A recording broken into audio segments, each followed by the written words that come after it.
Hey beautiful people, Crystal here from Elite Hair Care USA, and today we're working with my client who you can clearly tell is extremely natural and shrinkage has definitely been real for her. But I can't wait for you guys to see the end so you can see how long and luscious this hair really is, because this right now is doing her no justice.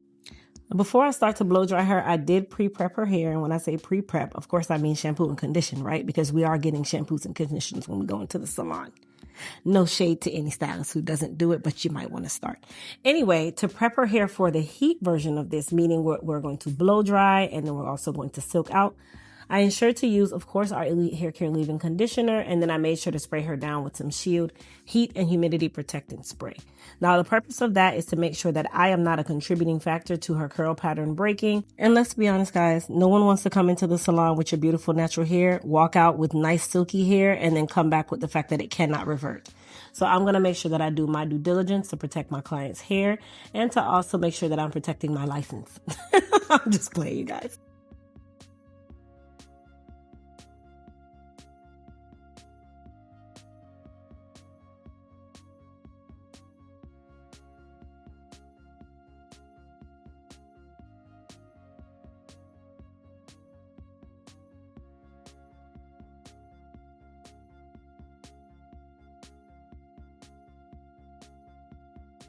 I did want to drop a little pro tip. If your stylist adds oils to the hair before they silk press, I highly recommend against that.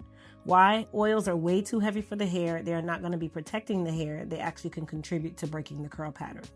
I like to use a little bit of silicone. Silicone definitely is going to go a long way. It's a heat protectant. It's also going to be a glossifier, which is why you guys always see me using our frizz control. I don't use it just because the name sounds amazing. I use it because I know what it does to the hair and how it helps to protect the hair, but also give the hair some sheen, some life, and some love before my client actually leaves the salon. Now, once you're finished applying the frizz control, as you can tell, I only used about a quarter size, I'd say nickel to a quarter size amount for the length of hair that she has.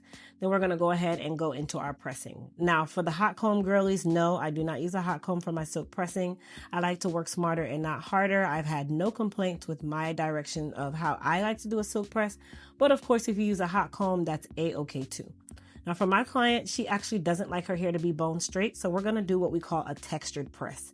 I know if you've seen my videos before, if you've been an avid watcher of Elite Hair Care USA, then you know that a textured press is simply silking the hair and curling the hair all in the same sentence without me directly straightening the hair first. This is going to leave a lot of density in the hair. It's going to leave some form of texture. When I say texture, I really mean density and how much slight waviness we're going to leave behind in the hair. Now, this particular type of press can be done on anyone who's natural. You can be a 4C, you can be a 3, you can be a 2. It really doesn't matter. This is also a great way for those of you who like to start with nice, luscious curls, or maybe you like to start with a lot more volume and then work your way down to a more flat wrap. This is going to allow you to have your silk press with more longevity, because over time you're allowing the hair to literally relax. And when I say relax, I mean a temporary relaxing, not like an actual relaxer. Now for the flat iron that I'm using, because I know a lot of you are going to ask, I am using titanium heat. For those of you who have been a part of the Elite Hair Care Pro team, you already know what titanium heat means. It's a little more direct. It doesn't have any coating on the plates. This actually mimics more of a hot comb to me, because the direct heat from a hot comb is almost the same when we're talking about the plates of a flat iron. Not all flat irons can do an amazing press, you guys. I say that all the time. A lot of it depends on one technique, but the other part really depends on the tools. So you guys know I'm always talking to you guys about tools. If you have our Smooth by EHC flat irons, then you're definitely in the right direction. If you have H2 Pro, FHI, Chi, any one of those high-end brands, you are also in the right direction. Now, I know someone else is going to ask, what temperature are you using to flat iron or silk press her hair? Anytime I'm silking my clients, I traditionally like to use about 450. The reason I use 450 is because, one, I'm not silking half of an inch of section. I'm traditionally doing anywhere from 3/4 of an inch to 1.5 inches of sectioning of hair.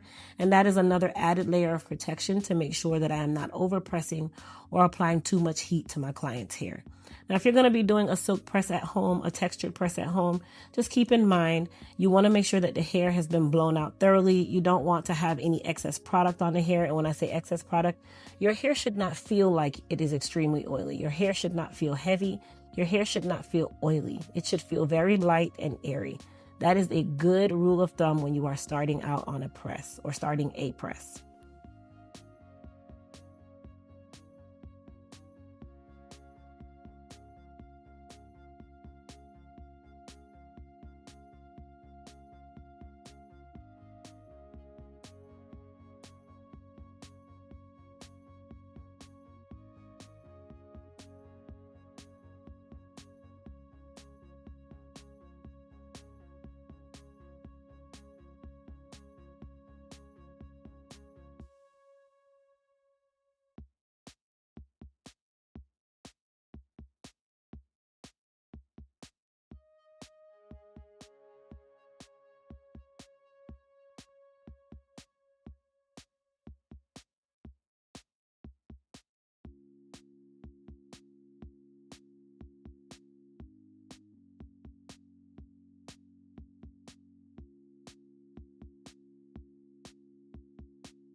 Now, while I finish her texture press, I want you guys to get into how beautiful my client's skin is. She just has that beautiful chocolatey brown, flawless skin. She's always had it. When I say love her skin, I love her skin. It just glows, right?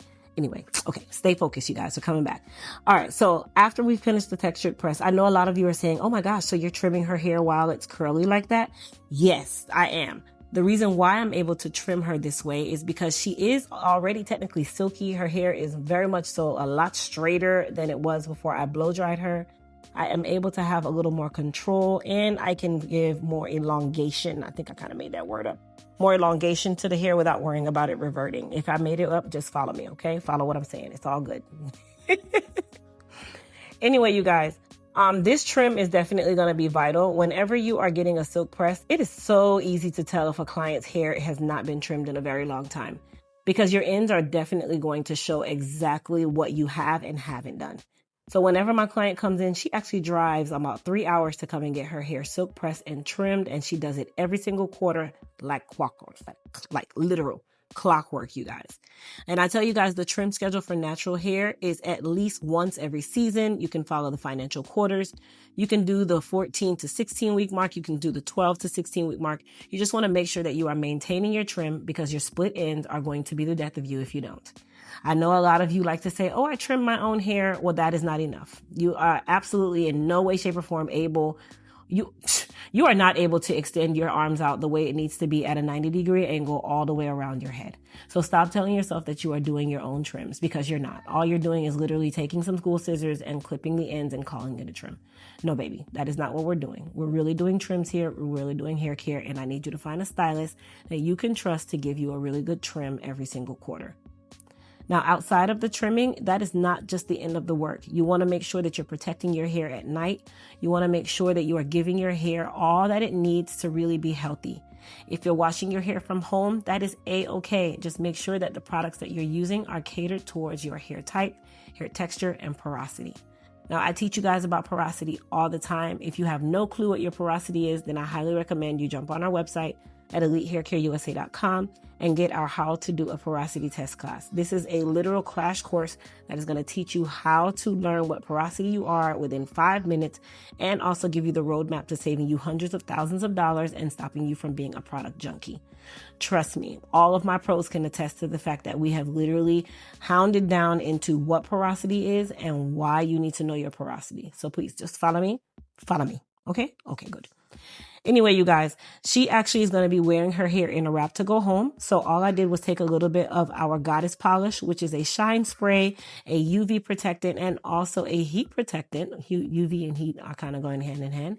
But that is going to help to address any of those flyaways. It's going to leave the hair feeling nice and light and airy, but still giving it that gloss that it needs without it looking like I slicked her up with baby oil. Okay, we're not P. Diddying over here. We're doing real hair.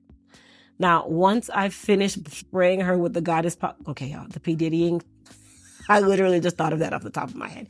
Anyway, once I finished spraying her with the Goddess polish, I used my signature wrap technique. If you guys have ever watched any one of my lives, you guys know I use the down and around technique. I highly recommend you go check out one of my lives for you to learn how to do this technique. 100% super duper easy. It doesn't really cost you a thing.